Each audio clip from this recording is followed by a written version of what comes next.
Hey guys, welcome back. It's Sunday again, and this week we're going to be doing something a little bit different. If you recall back on my first week, I said I was going to try to do some After Effects tutorials at some point, and that's exactly what we're doing today. So there's a movie coming out this week you may have heard of, Alvin and the Chipmunks: The Road Chip. You may also have heard of this small independent film called Star Wars: The Force Awakens, also hitting theaters this week. And so in honor of that, I decided that I wanted to show you guys how to do lightsabers. So let's jump right into it. So this is the video I'm going to be showing you guys how I did the effects on.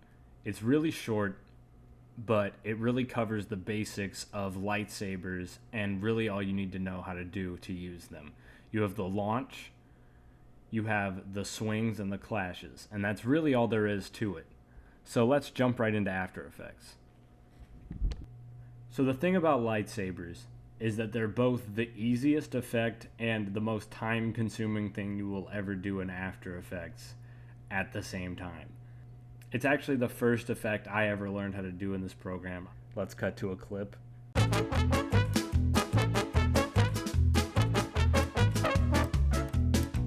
Hey, we're back. Obviously, I've come up with better ways to do it since. So, let's jump right into it. These things always start really simply with just a white solid. So you just go to Layer, New, Solid. You change the color to white. Click OK. There it is. You're going to want to go over here to this eyeball and turn off the visibility for now because you don't want to just see a whole white screen. That's no good. Go forward to a frame where you can see the entire lightsaber. That's good enough for now. And you're going to want to go up here to the pen tool, or you can hit G if you're a big nerd and you like shortcut keys. And then you just want to trace around the whole lightsaber. You want at least 3 points on the top and 3 points on the bottom, depending on the shape of the lightsaber you're trying to make. Always make sure the points in the middle are curved points and the points in the end are not curved points. The way you can do that is by clicking and dragging. When you place a point, turns it into a curved point. Just clicking makes it a straight point, because obviously you want your rigid edges for the edges of the lightsaber. Once you've got that, you're going to want to go into here. Here's our white solid. You want to click on this arrow to twirl down to masks, and then to mask 1. Click on this stopwatch. It will save your life. This tells After Effects that you want it to keep track of wherever you move this mask each frame. So when you move it to the next frame and you click and drag each one of these points to where you want them to be, then when you go back, it remembers it was here before. If you forget to press that stopwatch, you will be a very sad person, because hours later, after you go frame for frame, matching up all these movements, you'll realize you didn't press that button and that it hadn't been keeping track of the movement, and you have to start all over again, which is a very sad, sad story indeed. Trust me, I've been there. But I'm not going to make you guys watch me go frame for frame and move this over and over. I've already done that. So we're just going to cheat a little bit and skip forward to what I've already got done. Here's what you kind of have to do when you're launching the lightsaber upwards and you don't really have anything to follow. Here's what I ended up with as the base thing. Really ugly, but stay with me because it gets better, I promise. So what I did here was I made my classic few points on the top, few points on the bottom thing. I have a few more this time because it's close up and you can see a little bit more detail. But then what I did was, as it moves up, I made this piece of reference geometry, which is really just a solid with one of these rectangles attached to it with straight edges. And for each frame, each few frames that I would move it, I would go up here to the rotation tool and I would rotate this to match the sides of the lightsaber, so that I made sure that the blade that I was pulling out of it was going in a straight line and wasn't actually veering slightly to the left or to the right to where it would look weird once it was actually finished. Once you've got the actual blade, what you've got to do is take the blade layer, which is this white mask that you've made, either on nothing on this, or over whatever prop, lightsaber, or toy you're using, is really supposed to be just the bright core of the lightsaber.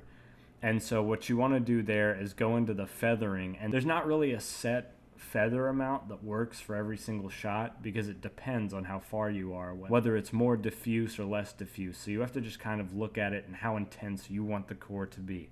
Once you've got what you want, then you will duplicate the layer by hitting Control D. I've already done that twice down here. And you duplicate it twice. Then in your second layer of it, you go into the effects and you're going to do a tint, which is in Layer, Color Correction, Tint. You map the white to just a slight variation towards whatever color lightsaber you're trying to use.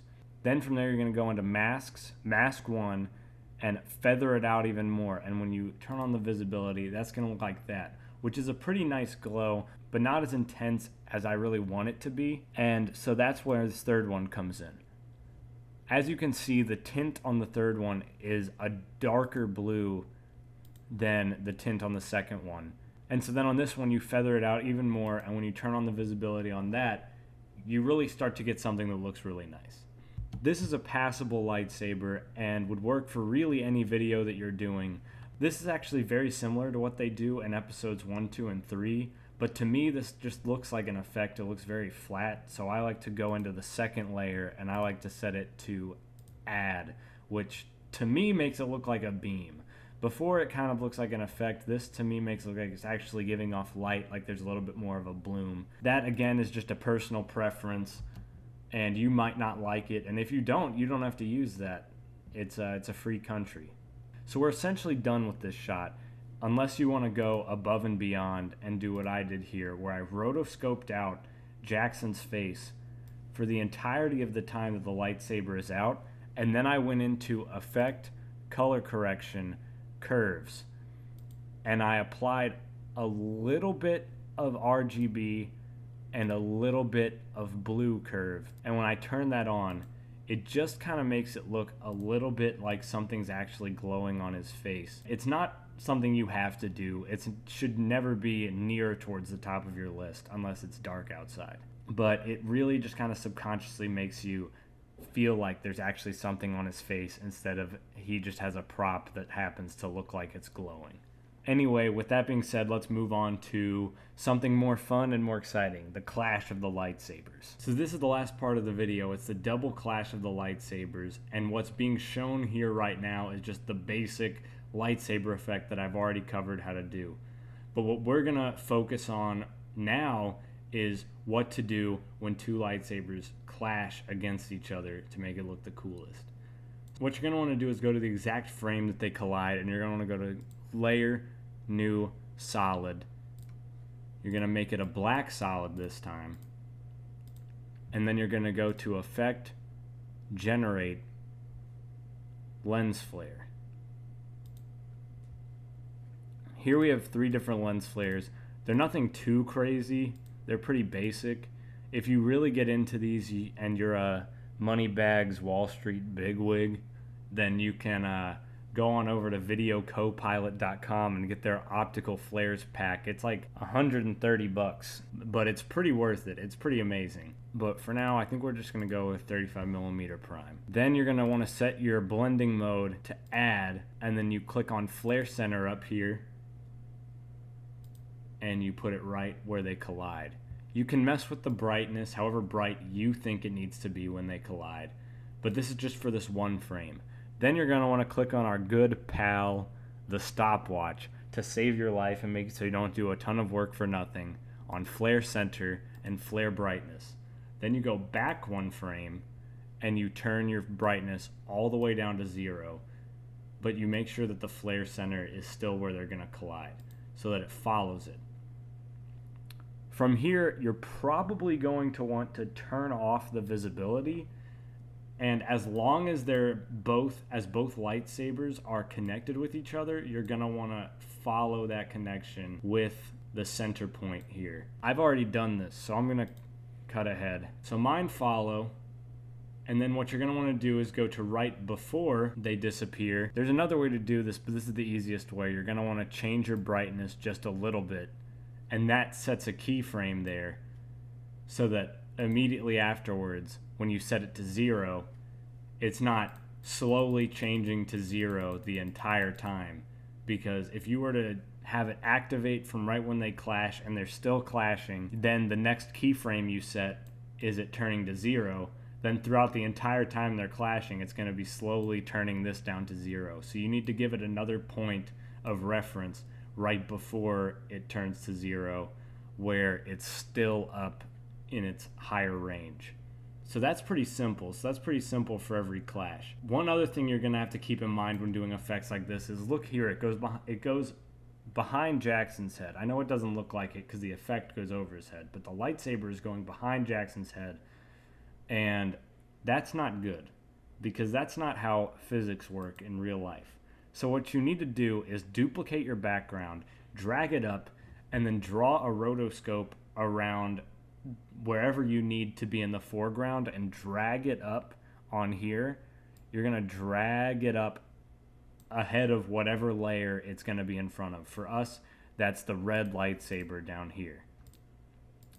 Then for me, I got lucky. It's just for one frame. So if I turn the visibility on that on, you can see that it's there for one frame, and it blocks the lightsaber from going over his head. I also went into the mask feather and I feathered it out a few frames to make it look like the light from the lightsaber is wrapping around his head just a little bit.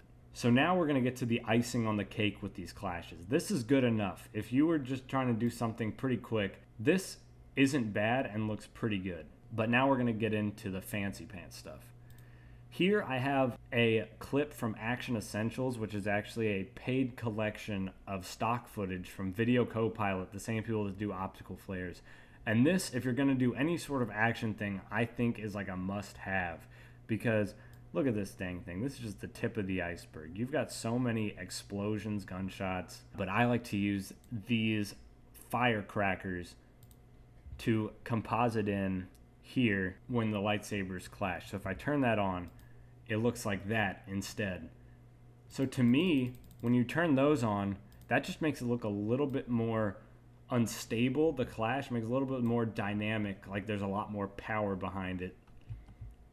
And it's something you can't really notice that much, but it does make it look a lot more fearsome and aggressive. Anyway though, guys, this is pretty much it. So if you follow all these examples, you can make this real easy peasy. It's not a hard effect to do, and you can be a real Jedi in real life. Anyway, I hope you guys liked this video. Let me know if you did. I can definitely do more of these. And subscribe to Rough Edit, man. We're doing cool stuff. See ya.